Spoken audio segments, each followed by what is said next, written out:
నేను బీసీ అయినందుకు నాకు ఇదే బీసీ మంత్రి శాఖ ఇస్తారా అని చెప్పి వాళ్ళు అంటారు.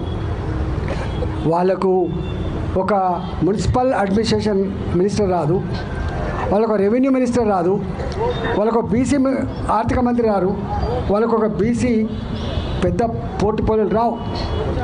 ఒక రెవెన్యూనో, ఒక ఫైనాన్సో, ఒక హోమో, ఒక మున్సిపల్ అడ్మినిస్ట్రేషన్ ఉందా?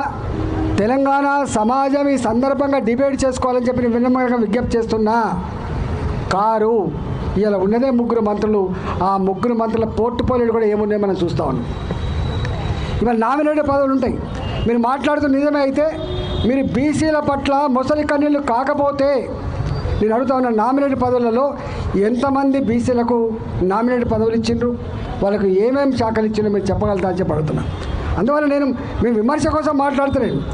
ఇంతకుముందు చెప్పినట్టుగా ప్రాంతీయ పార్టీల అధికారం ఉన్నంత వరకు వేరే కుటుంబం వాళ్ళు, వేరే కులం వాళ్ళు ముఖ్యమంత్రి అయ్యే ఆస్కారం లేదనేది నిర్వివాద అంశం.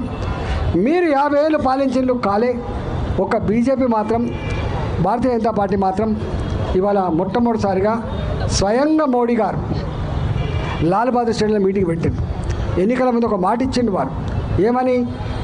స్వతంత్రం వచ్చినప్పటి నుంచి ఇప్పటి వరకు ఒక బీసీ ముఖ్యమంత్రి కాలేదు కాబట్టి బీసీలలో అంతర్మదనం, బీసీలలో ఎక్కడో ఆత్మఘోష, బీసీలలో ఎక్కడో దుఃఖం ఉంది కాబట్టి మీరు మాకు ఓటేయండి, ఓబీసీ ముఖ్యమంత్రి చేస్తా అని చెప్పి మొట్టమొదటిసారిగా ప్రకటించిన వ్యక్తి నరేంద్ర మోడీ గారు.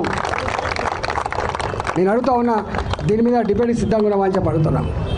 ఇవాళ మీకు తెలుసు, చరిత్ర పోతే ఎన్డీఏ మొట్టమొదటిసారి అధికారంకి వస్తే అటల్ బిహారీ వాజ్పేయి గారు ప్రధానమంత్రిగా ఉంటే రాష్ట్రపతి అవకాశం వచ్చింది. ఎవరికి ఇచ్చిండ్రు? ఒక మైనార్టీ బిడ్డ, ఒక missile man in India Abdul కలాంనే రాష్ట్రపతి చేసిన చరిత్ర వాజ్పేయి గారి ప్రభుత్వానికి దక్కింది. దీనికి కాదంటారా? దీనికి కాదంటారా? మోడీ గారు ప్రధానమంత్రి అయిండు. కోవింద్, రామ్నాథ్ కోవింద్ వారు దళిత బిడ్డ రాష్ట్రపతి అయిండు. సెకండ్ టైం అవకాశం వచ్చింది మళ్ళా రాష్ట్రపతిగా. వస్తే ఈ దేశం ఎప్పుడు కూడా ఊహించలే ఒక ఆదివాసీ అడవి బిడ్డ ముర్ము గారు రాష్ట్రపతి అయినరు. ఇది కాదంటారా?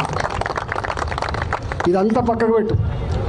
27 మంది మోడీ గారి క్యాబినెట్లో 70 మంది మంత్రులు ఉంటే 27 మంది మంత్రులు ఇలా ఓబీసీ వాళ్ళు ఉన్నమాట వాస్తవమా కదా చర్చకు వస్తారా అని చెప్పి అడుగుతున్నా. అంతేకాదు, ఇవాళ ఓబీసీ ప్రధానమంత్రిని ఇచ్చినటువంటి పార్టీ కూడా ఇవాళ మోడీ గారు ప్రధానమంత్రి, ఒక ఓబీసీ. అందువల్ల బీజేపీ చిత్తశుద్ధిని, బీజేపీ యొక్క కమిట్మెంట్ని మీరు శంకించద్దు.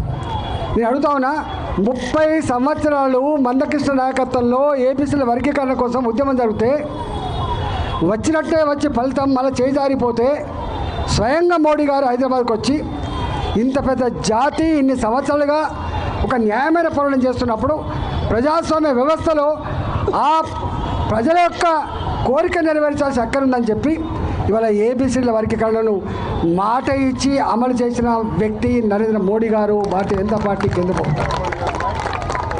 అందువల్ల ఇవాళ అనేక అంశాలు మాట ఇచ్చినే అమలు చేసింది, మాట ఇవ్వని కూడా అమలు చేసింది, మేనిఫెస్టోలో పెట్టినే అమలు చేసింది, మేనిఫెస్టోలో పెట్టని వాటి కూడా అమలు చేసే చరిత్ర భారతీయ జనతా పార్టీ.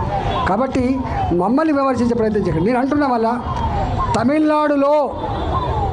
తమిళనాడులో ఎట్లయితే వాళ్ళు ఏ ప్రాసెస్ చేసిండో ఆ ప్రాసెస్ తప్పకుండా ఇక్కడ చేయాలని చెప్పి నీ ప్రభుత్వాన్ని డిమాండ్ చేస్తున్నా. ఎప్పటి వరకు మీరు ఒకరు అంటారు తొందరగా పాత రిజర్వేషన్ల ప్రకారం ఎన్నికలు పోతామని ఒకరు అంటారు, మీ దాంట్లో లేదు 42% సాధించేంత వరకు ఎన్నికలు పోమని ఒకరు అంటారు.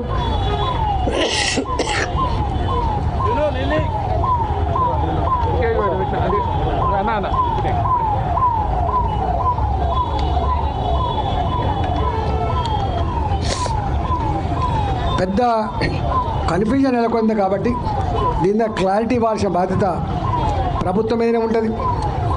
ఇవాళ ఈ బంద్ పార్టీలు పిలుపు ఇవ్వలే, ఈ బంద్కు పిలుపునిచ్చింది బీసీ జేఏసీ పిలుపునిచ్చింది. దానికి ఇవాళ కింద ఏం జరుగుతుందో వాళ్ళకు రిపోర్ట్ ఉంది కాబట్టి అనివార్యంగా అన్ని పార్టీలు కూడా ఇవాళ బీసీ జేఏసీ ఇచ్చిన పిలుపును ఇవాళ అమలు చేసే పరిస్థితి వచ్చింది, దానిలో పాల్గొనే పరిస్థితి వచ్చింది. సంతోషం, దీన్ని కాదంటలేం. కానీ ఇవాళ ఈ ఉద్యమం ఇక్కడితో ఆగుతుంది అనుకుంటే అది వెరీ బాగోలుతనమే. ఫస్ట్ టైం తెలంగాణ చరిత్రలో ఓబీసీల డిమాండ్ మీద, బీసీల డిమాండ్ మీద ఇవాళ రాష్ట్ర వ్యాప్తంగా బంద్ సక్సెస్ అవ్వడం మొట్టమొదటిసారి జరుగుతూ ఉంది. 52% జనాభా.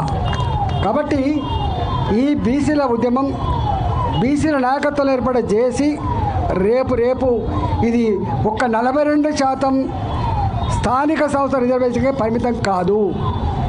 ఈ ఉద్యమం చట్టసభలలో కూడా బీసీలకు రిజర్వేషన్ కావాలి. నెంబర్ 2.